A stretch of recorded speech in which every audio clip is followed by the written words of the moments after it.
Have you ever wondered what games you should keep or you should lose? Find out here at Purge Reviews. Cryptid Cafe was a Kickstarter that I backed. When I got it, I was kind of first a little bit underwhelmed, but I was determined to play it a few times. I wanted to do a playthrough of it, and I wanted to kind of get a feel for it a little bit more because the pieces were so darn cute. Now, when I started to play it, I was like, okay, this is great. It has a pretty good little solo inclusion on here. I do like the solo game on this one. So it was a game that kind of grew on me more as more and time has gone by. I did watch some reviews of it, and I've heard other people talk about it, and they're not quite as high on it as I am. And I have plenty of Kickstarters. I like some, I love some, I hate some, I kind of dislike some. So I'm not one person to say, well, I paid money, so I'm going to like this game. But this is a very simple game to teach. There's not a whole lot to it. There's a lot of interaction about what spaces you're going to take, and you kind of plan yourself out. Like, I don't need that much of that, but if I go here, I can maybe only get one. If I at least get here, I'm going to get two. So you kind of want to be careful about where you're going and what you're moving up. Now, when you move up on those, you're giving up victory points. There's a little bit of math involved. Like, okay, if I give up 2 victory points to get this, am I going to make that back in time? And you want to make sure, as your customers are demanding more and more food from you. And it can be very difficult to feed everybody. So you have to decide if you're going to play conservatively or if you want to play and try to accomplish as much as possible. I feel like you're a little limited on the items you can get, 1, 2, or 3, and you only get 3 each time because you can't go to the same place more than once. I think it all works within the flow of the game. Now, this is not a game that's going to be for everybody. There is some take that because if you take a spot, I can move up by paying to move up, and then you're going to move back and get less. But those are things you kind of have to plan for in this game because it's going to happen on every single turn. So you kind of have to plan ahead for that. So it's not like take that where I just draw a card and all of a sudden you're going to lose 5 points because I drew a card. That's not going to happen in this game. I found this to be an experience that I don't normally enjoy from board games, something I don't normally get. I do wish there were variable powers. I do wish you have all these different characters and monsters that you can be, but really they all play the same. So I think that's one thing they kind of missed out on here. There are different orders you can get. Everybody starts out the same one, but there are different actions that can be taken throughout. So in my regard, this was a hit, but I would call it a lukewarm hit. Maybe a 6 or a 7 on the BGG scale versus, something that I truly, truly love. But I do find this game growing on me more. And maybe when I reviewed it 2 years from now, I'll like it even more. Or maybe less. I don't know. But for now, it's definitely a keeper.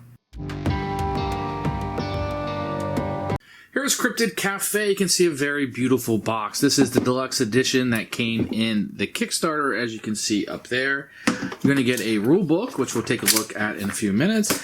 And you're going to get a bunch of components. So the first thing will be the board. This is the way the worker placement goes. You can see clearly what the things are going to be getting. And it's different size for depending on how many players you're playing with. Each player will get a board like this that kind of folds out. As you can see, we have a custom insert here. We got a nice little die here that's utilized. And you're going to have, where the servers come, this will be like the player mat for the players. You're going to get these really nice components that will be really great. These tokens are really, really good. They're really thick, nice. You can clearly see the differentiation between the different items that are in here. You're going to get a number of these for all the different things. The cards, the orders that you're going to get, nice tarot-sized cards. The artwork on it is super cute. Now, everybody's going to get their own set. And they're exactly the same. They're going to tell you the prices and the requirements on them. And then some great, fantastic artwork there that you can see up through there. And then this is kind of one of the big selling points is these monster meeples that people are going to have. So you can see, depending on who you are, what color you are, you're actually different characters also. No gameplay, but it's kind of cool to be the Bigfoot versus the Loch Ness Monster or whatever. You want to be the flying thing. These are really, really neat. So components are out of this world. Really, really, really good components. Here's a rulebook. You can tell it's already one of those big square rulebooks, and these aren't the favorite of a lot of people. You're going to have setup over here, a little bit of story component list, but you're going to have setup with here. So this will kind of tell you what the stuff is, but it can be a little hard.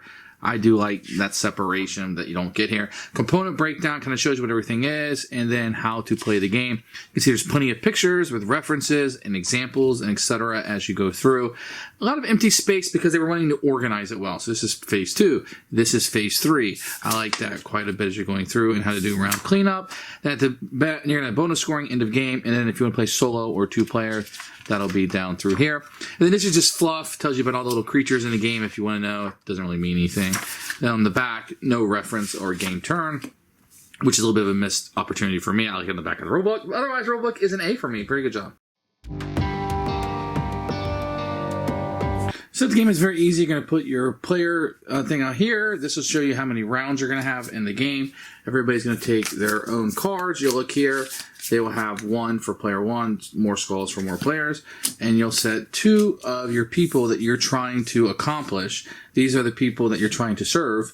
And you put the rest of your stack here. Each player will take their set of meeples, and you'll be ready to play. Everyone will have 2 event cards that they'll have for the game, and you'll set these aside also. On your turn, it's very easy. You'll be putting your worker out on one of the spaces, one of the 5 spaces, and there's 3 in each space. So if you go here, that is fine. Maybe somebody else will choose to go here. Maybe somebody else chooses, hey, I want to go here, and etc. The only caveat is when it comes back to you, you cannot go into a location you've already been at. You have to go somewhere else. So what are we bidding on here? We're bidding on the 5 different types of items or ingredients or foods, and each of these people will require something else. So he wants 3 of these, 1 of these, and 3 of those. So when you go to the 3, if you're on the 3 spot, you will get 3 of that item. If you go here, you get 2 of that item. If you go here, you will get 1. Once everybody's done putting their people out, let's say it ended up looking maybe something like this.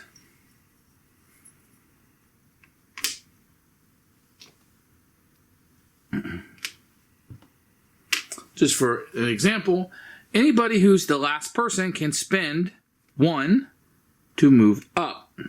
If you choose to move up, you can move up, and then you will take that person's spot. This person, maybe he says, it's not worth it. I don't want to spend a victory point to move up 1 space. This person can move up 1, and he could choose again to move up another. So getting on the back is great because it gives you the mobility. So if you were planning on getting 3, this guy's only getting 2 now, and you do that for every single road that's out there. Once everybody's the last person, now remember that can only be the last person once. Now this person's last person, he could not move up any longer. Once you do that, you're going to grab all the goodies for however many you get for each of the locations, and you will have your items. At that point, after everybody's collected their goods, you can spend the goods if you have, and you can then score it. So if I had 3, 1, and 3, I could give this up. If it's in the green, which is right here, I will score 5 points. So the longer he stays, and at the end of each round, he's going to move down, he's going to be worth less and less. And if he ever comes completely off, because I never did serve him, he'll be worth negative points at the end of the game. So very easy worker placement. You have that little bit of movement. You can grab the goods and pay them to fulfill orders. You also have these couple of these action cards you can use. At the end of the round, all cryptid cards move to space, and no hex bros this round. These will come up as you're playing, and they'll apply to everybody as you're going through.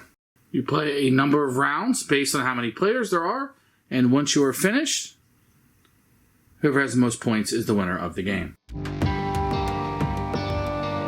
Who should buy this game? Somebody looking for a light board game. You don't want to take it too seriously. It plays quite a few players, and it has a little bit of player interaction, and you have to think about and strategize about your spots because somebody could potentially move you down on that spot, and thus you're getting less things. So you kind of have to plan, what do I need versus what do I must have versus what could I live without. Those kind of play in your head is always going on. It's going to be a fun experience. You don't have to overthink this game. It's not that serious. And you can choose to feed more customers or less, and whatever your strategy may be to win. This one's been a little bit of a hit. I've had some few people not like it. I've had some reviews that I watched that really didn't like it, but it's one that I had a good time with, and I did enjoy the solo experience of the game also. So, a mild hit for me. Keeper.